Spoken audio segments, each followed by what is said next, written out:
NEET UG ప్రశ్నాపత్రం leak డొంక కదులుతోంది. Case దర్యాప్తును చేపట్టిన సిబిఐ ఇప్పటి వరకు 5గురిని అరెస్ట్ చేసింది, 24 మందిని అదుపులోకి తీసుకుంది. అదేవిధంగా మరోవైపు దేశవ్యాప్తంగా సంస్థ పలు చోట్ల సోదాలు నిర్వహించింది.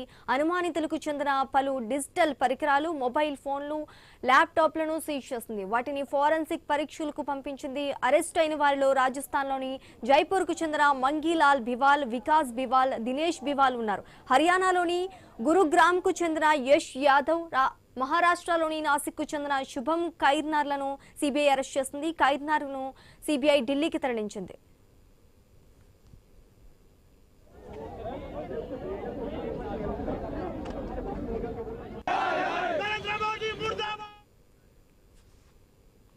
ఈ కేసులో పెద్ద తలకాయలు ఉన్నాయని, వారిని రక్షిస్తున్నారని, తనలాంటి సామాన్యులను వేధిస్తున్నారని ఓ నిందితుడు ఆరోపించారు. జైపూర్లో అతన్ని కోర్టులో హాజరుపరిచేందుకు తీసుకువెళ్తుండగా ఈ వ్యాఖ్యలు చేశాడు.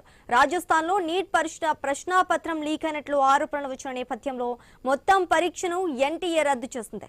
23 లక్షల మంది విద్యార్థులకు మళ్లీ పరీక్షలు నిర్వహించనున్నట్లు సంస్థ ప్రకటించింది. కేంద్ర ప్రభుత్వ సూచనలతో దర్యాప్తును సిబిఐకి అప్పగించింది. దీంతో ఈ కేసులో తొలుత దర్యాప్తు చేసిన రాజస్థాన్ ప్రత్యేక ఆపరేషన్స్ గ్రూప్స్ తో కలిసి సిబిఐ విచారణ జరుపుతోంది.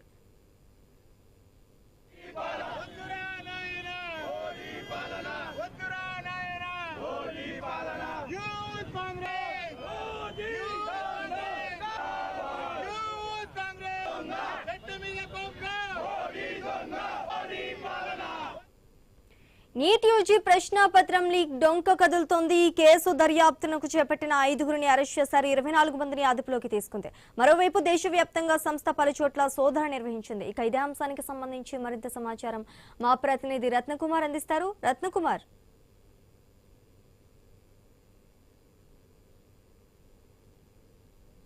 ఇప్పటికే ఇటు సంస్థలు దీని మీద దర్యాప్తును వేగవంతం చేయడం జరిగింది.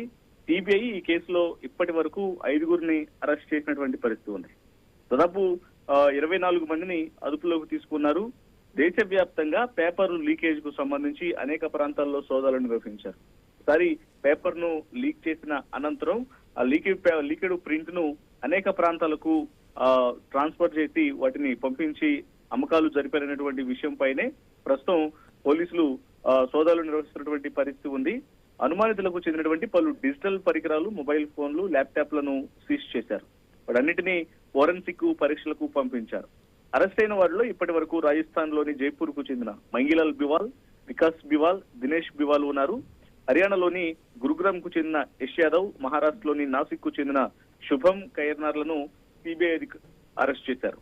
ఖైర్నార్ ను సిబిఐ ఢిల్లీకి తరలించింది. ప్రస్తుతం అతనే ఇందులో కీలక సూత్రధారి అనే విషయం తెలుసుకున్న తర్వాత అక్కడి నుంచి ఎక్కడెక్కడకు పేపర్ అనేది, ఆ ప్రింట్స్ అనేవి ట్రాన్స్ఫర్ చేయడం జరిగింది. ఎవరెవరకు పంపించారు, మొత్తం ఎన్ని కోట్ల రూపాయల అవినీతికి పాల్పడ్డారు అనేది ప్రస్తుతం సిబిఐ అధికారులు దర్యాప్తు చేస్తున్నారు. అయితే వీటి వెనకాల ఈ కేసులో పెద్ద తలకాలు ఉన్నాయని, వారిని రక్షిస్తున్నారని, తనలాంటి సామాన్యులను వేధిస్తున్నారని పట్టుబడినటువంటి నిందితుల్లో ఓ నిందితుడు ఆరోపించారు. జైపూర్ లో అతన్ని కోర్టులో హాజరుపరిచేందుకు తీసుకెళ్తుండగా ఈ వ్యాఖ్యలు చేయడంతో కొంత షాకింగ్ గా మారింది.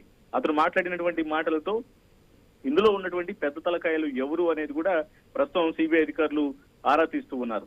రాజస్థాన్ లో నీట్ ప్రశ్న పత్రం లీక్ అయినటువంటి ఆరోపణలు వచ్చిన నేపథ్యంలో ఇప్పటికే ఆ పరీక్షను ఎన్టీఏ రద్దు చేసింది. 23 లక్షల మంది విద్యార్థులకు మళ్లీ పరీక్షను నిర్వహించబోతున్నట్లు ఎన్టీఏ ప్రకటించింది. కేంద్ర ప్రభుత్వ సూచనలతో దర్యాప్తును సిబిఐకి అప్పగించడంతోనే దీని వెనకాల ఉన్నటువంటి నిందితుల యొక్క పేర్లన్నీ కూడా బయటకు వస్తూ ఉన్నాయి. Right, thank you Ratnakumar.